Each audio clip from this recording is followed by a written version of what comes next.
Hello friends, welcome to short tiny vlog. Sunday night தான் பார்த்துட்ருக்கீங்க. நேற்று போஸ்ட் பண்ணலான்னு நினச்சி ஈவினிங் என்னால் வீடியோ போஸ்ட் பண்ண முடியல. காலையிலே மொக்கையான சாம்பார் வச்சுட்டிங்கம்மா. ஈவினிங் நான் சொல்கிறத நீங்கள் செய்யணும்னு சொல்லிட்டான். செட தம்பி நீ சொல்லி என்ன வேணால் செஞ்சுக்கலாம், அதுக்கு முதல்ல கோதுமை மாவு பிசைனேன். அதனால் என்னடா பிரீத்தி ஈஸியான இருக்குல்ல, நமக்கு என்ன கவலைன்னு சொல்லிட்டு இதை போட்டு மாவு பிசைஞ்சேன். இதுக்கு நீங்கள் சின்ன வெங்காயம் 1 கப் கம்பல்சரி உளிச்சு ஆகணும்னு சொல்லிட்டான். சரி விட்றா தம்பின்னு சொல்லிட்டு சின்ன வெங்காயம் 1 கப்பு, 1 டேபிள் ஸ்பூன் சீரகம், 1 டேபிள் ஸ்பூன் சோம்பு, 1 டேபிள் ஸ்பூன் மிளகு சேர்த்திட்டேன். மிளகு கம்மியாக சேர்த்துன்னு நினைக்காதீங்க, மறுபடியும் பையன் கரெக்டாக போட்டுட்டான். அதுக்கப்புறம் என்ன, காளான நல்லா கழுவி வச்சு இது கழுவும்போது கொஞ்சம் உப்பு சேர்த்து நல்லா கழுவுனீங்க அப்படின்னா மேலே நல்லா ஒயிட்டாக வந்துடும்.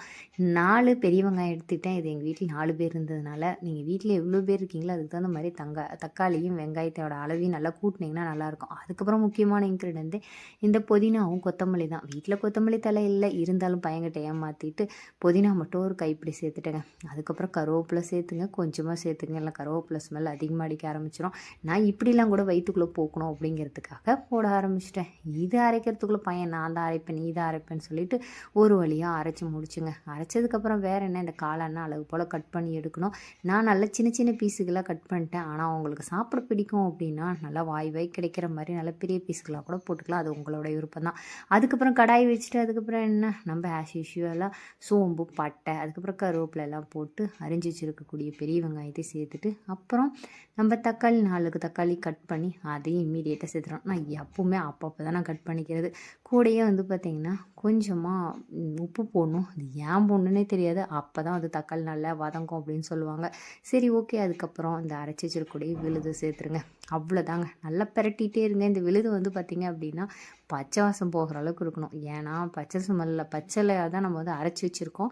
ஸோ அதனால் பச்சை ஸ்மெல் போகிற அளவுக்கு நல்லா கொதிக்க விடுங்க. இது கொதித்ததுக்கு அப்புறமா நம்ம அரிஞ்சு வச்சுருக்கக்கூடிய அந்த காளானை அது கூட சேர்த்துருங்க. இந்த காளான் பார்க்க தான் இவ்வளோ இருக்கிற மாதிரி இருக்கும். கூடயே இதுக்கு தேவையான அளவு மஞ்சள் பொடி, மிளகாத்தூள், அதுக்கப்புறம் கரம் மசாலா தூள். மிளகாத்தூள் வீட்டில் அரைச்சி தான் சேர்த்துருக்கேன், பெருசாலாம் ஒன்றும் சேர்த்தலை. இது பார்க்க அதிகமாக இருக்கிற மாதிரி இருக்கும், ஆனால் பயங்கரமாக சுண்டிடும். இது அப்படியே நல்லா ஸ்லோ சிம்மில் வச்சுட்டு பரட்டிகிட்டே இருந்தீங்க அப்படின்னா செம்மையாக ரெடி ஆயிரும். இதுவே போதுமானதாக இருந்தது. இதே ஸ்டஃப் மாதிரி வச்சு நீங்கள் சாப்பிட்டாலும் சாப்பிட்லாம். ஆனால் இது கூட நான் அந்த தண்ணி கொஞ்சம் சேர்த்துருக்கேன். தண்ணியெலாம் நல்லா சுண்டி நல்லா வேகிற அளவுக்கு விட்டு எடுத்திங்கன்னு வச்சிங்களேன், செம்ம சூப்பரான க்ரீன் கிரேவின்னு சொல்கிறதா அது என்னன்னு தெரியல. அது கூட பார்த்திங்கன்னா அந்த சீரகம் மிளகு அதனுடைய டேஸ்ட் அல்டிமேட்டாக இருந்தது. மஸ்ட் ட்ரைன்னு சொல்லுவேன். இந்த இது நல்லா சுண்டிடும். கொஞ்சம் நேரம் ஸ்லோ சிம்மில் வேக வச்சிங்கன்னா 10 மினிட்ஸு இந்த மாதிரி ஆனோடனே நல்லா இந்த பதத்துக்கு வந்தோடனே ஆஃப் பண்ணிடுங்க. அவ்வளோதான். அப்புறம் என்ன, சூடாக சப்பாத்தியை போட்டு இந்த கிரேவி வச்சு சாப்பிட்டிங்கன்னு வச்சிங்களேன், அல்டிமேட்டாக இருக்கும். இதை நான் சாப்பிட்டு முடிச்சுட்டு அன்றைக்கி பிக் பாஸ் இல்லையா, சரி ஓகே பிக் பாஸை பார்த்துட்டு அதுக்கப்புறம் ஹாப்பியாக தூங்க போயிட்டோம். நீங்களாம் சண்டே என்ன பண்ணீங்கன்னு சொல்லுங்கள். இதை செஞ்சு பார்த்துட்டு எப்படி இருந்ததுங்கிறத மறக்காமல் கீழே கமெண்ட் பண்ணுங்கள். கண்டிப்பாக உங்களுக்கு பிடிச்சிருக்கும்னு நினைக்கிறேன். பிடிச்சிருந்தால் லைக் பண்ணுங்கள், ஷேர் பண்ணுங்கள். இன்னொரு சூப்பரான விலாகில் உங்களை சந்திக்கிறேன். தேங்க்ஸ் ஃபார் வாட்சிங்.